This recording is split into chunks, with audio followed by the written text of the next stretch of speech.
السلام علیکم ورحمۃ اللہ وبرکاتہ۔ کیا حال ہے آپ سب کے؟ اللہ تعالیٰ آپ سب کو ایمان اور صحت کی بہترین حالت میں رکھے، آمین یا رب العالمین۔ اعوذ باللہ من الشیطان الرجیم، بسم اللہ الرحمن الرحیم۔ رب اشرح لی صدری ویسر لی امری واحلل عقدۃ من لسانی یفقہوا قولی۔ سورہ السجدہ آیت نمبر 26۔ اولم یہدی لہم کم اہلکنا من قبلہم، کیا بھلا نہیں رہنمائی کی ان کی کہ کتنی ہی ہلاک کی ہم نے ان سے پہلے۔ من القرون یمشون فی مساکنہم، امتیں وہ چلتے پھرتے ہیں ان کے گھروں میں۔ ان فی ذلک لآیات افلا یسمعون، بے شک اس میں البتہ نشانیاں ہیں، کیا بھلا نہیں وہ سنتے۔ اس آیت میں دراصل مشرکین عرب کی بات ہو رہی ہے کہ کیا اس بات نے ان کی کوئی رہنمائی نہیں کی کہ ان سے پہلے کتنی ہی قوموں کو ہلاک کر دیا گیا، یعنی قوم عاد، قوم سمود اور اہل مدین وغیرہ، کہ ان تمام قوموں کے تباہ شدہ کھنڈرات ان کے گھر اب بھی موجود ہیں جن میں یہ لوگ چلتے پھرتے ہیں۔ یعنی جب یہ لوگ اپنے تجارتی سفر کی غرض سے سفر کیا کرتے تھے تو انہی قوموں کے گھر جو تھے وہ کھنڈرات بن چکے تھے اور انہی سے ان کا سب کا گزر ہوتا تھا۔ تو ان کی یہ ویرانی ان کی آنکھوں کے سامنے ہے، تو کیا یہ بھی ان قوموں کے پلٹنے کا، ان کو خبردار کرنے کا، ان کو سنبھلنے کا کوئی موقع نہیں دیتی؟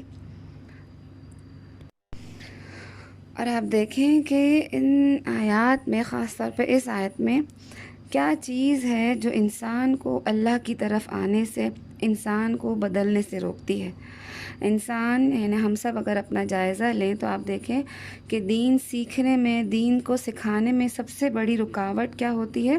ہمارے گھر کے لوگ، ان کی محبتیں، گھروں کی ذمہ داریاں، گھر کی مصروفیات، یہ سب سے بڑی رکاوٹ ہے جو انسان کو دین کے راستے پہ آنے سے روکتی ہے، کیونکہ انسان کو سب سے زیادہ انہی گھروں میں رہنے والے لوگوں سے، ان رشتوں سے، ان سبھی سے ہمیں سب سے زیادہ محبت ہوتی ہے۔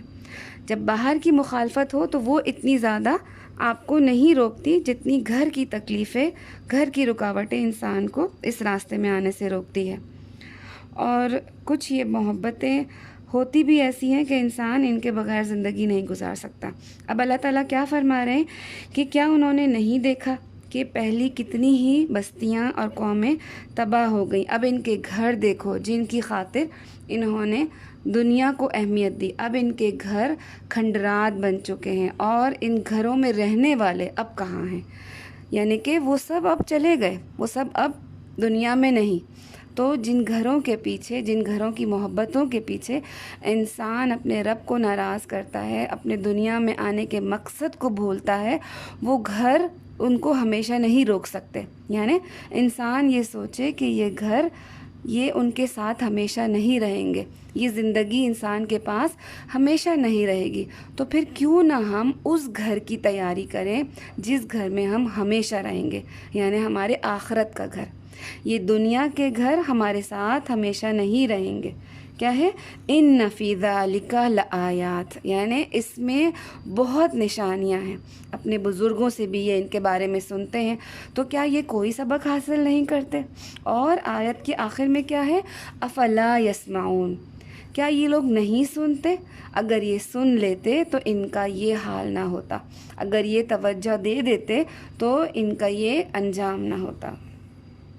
یہ گھر ہی ہیں جو ہمیں اپنے اندر اتنے مصروف رکھتے ہیں کہ آپ دیکھیں، اگر ہم کسی کو یہ کہیں کہ کوئی دین کا کام کرنا ہے یا کوئی اللہ کے راستے میں کرنے والے کام ہے تو ہم کیا جواب دیتے ہیں؟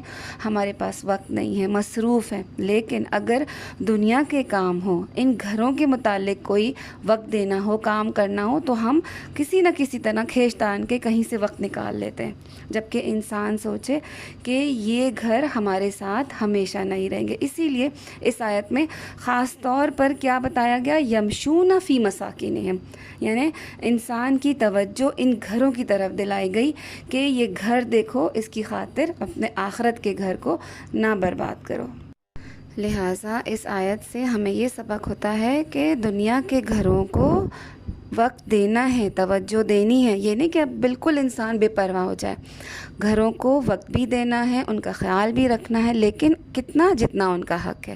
آپ کو اپنی ترجیحات میں کس کو رکھنا ہے؟ آخرت کی زندگی کو، آخرت کے گھروں کو، انشاءاللہ تعالی۔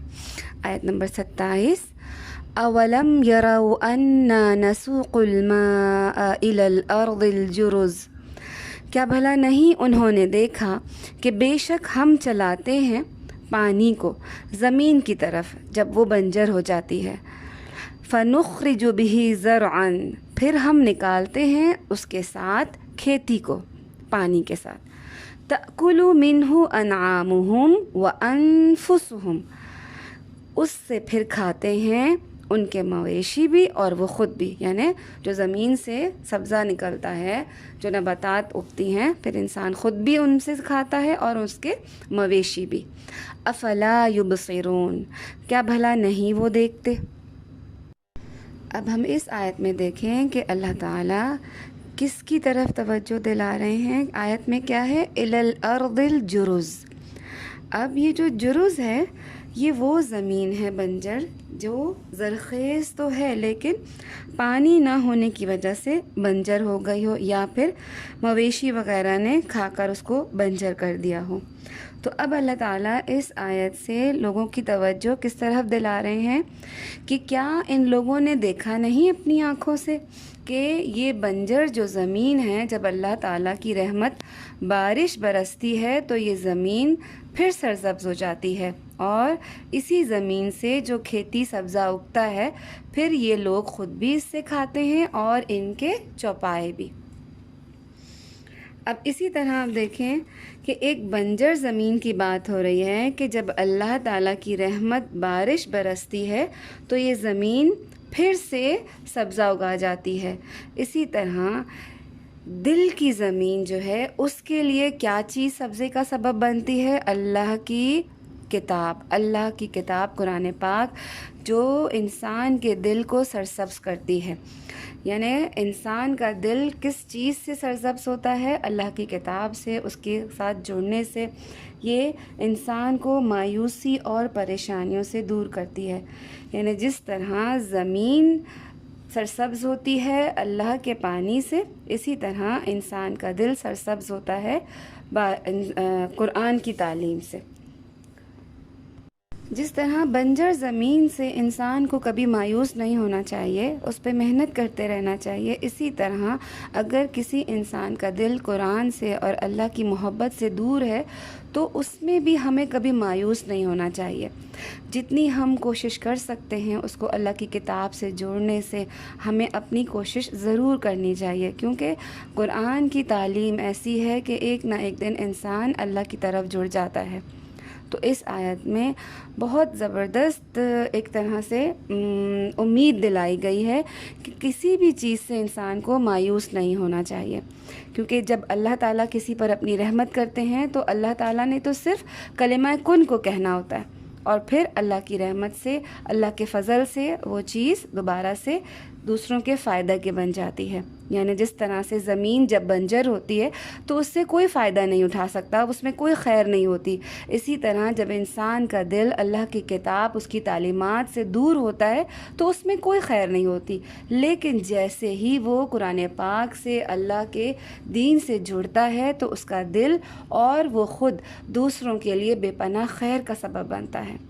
تو اللہ تعالیٰ سے دعا ہے کہ یا رب العالمین ہمیں بھی ان لوگوں میں سے جوڑ دے جو قرآن کی تعلیم سے، اللہ کی رحمتوں سے جڑے ہوتے ہیں۔ اور آپ دیکھیں آیت کے آخر میں کیا ہے؟ افلا یبصرون، کہ کیا دیکھتے نہیں؟ یعنی ایک طرح سے وارن کیا جا رہا ہے نا، کیا اب بھی نہیں دیکھتے؟ اتنا کچھ ہونے کے بعد بھی انسان اللہ کی رحمت سے، اس کے بے پناہ فائدوں سے مایوس ہے۔ انسان سمجھتا نہیں.